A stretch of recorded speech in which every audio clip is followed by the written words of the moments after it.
Now that the draft is over and we're in the rookie mini camp and we're not all that far away from OTAs and so on, and I want to ask all of you, how do you feel about the team as it is right now? Because if we look back in 2025, going into the season, it was pretty much the Ravens are the Super Bowl favorites. And while we all saw that the schedule was tough, it was safe to say that this team could potentially make a run and maybe make a Super Bowl. And as we saw very quickly, that was not the case, and things just went from bad to worse. And then, of course, after the season, so much change happened.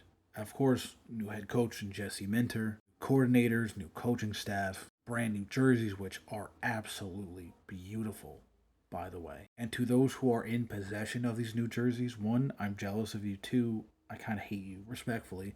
And three, I want to have every possible variation of these because they are so good, especially those all black jerseys. But I digress. We're even going to see the Ravens play in Rio de Janeiro against Dallas this year in week 3. A lot of new changes have arrived for Baltimore and changes that were very well needed because we all saw these last few years.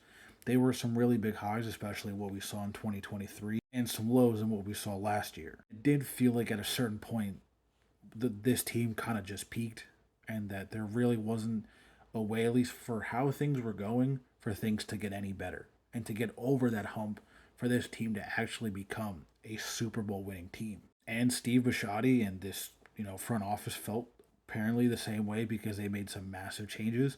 Again, changes that were well needed. And with how things are standing right now, this new draft class, on paper, I'm very excited. And of course, it's still Super Bowl is the expectation. But for me personally, I'm going to hold off on that, at least for this season, mainly for the fact that everything is so new. And I don't want to compare how Jesse Minter is with the Ravens right now as to how people will probably do that with Mike McDonald in his first season with Seattle. Because obviously their connections there, they've worked together, so on, and I don't need to repeat all that for you. You all know. But I'm just waiting to see how things go. I want to let the dust settle. Everyone adjusted, and hey, if they don't make a Super Bowl this year, I'm perfectly fine with that. I just want to see them win the division, make the playoffs, and make a decent run. And if that comes with a Super Bowl, then obviously that's fantastic. But if it doesn't, I'm not going to be disappointed because either way, the future is very bright for this new Ravens team. And I'm just excited to see where things go, not just this season, but for years forward.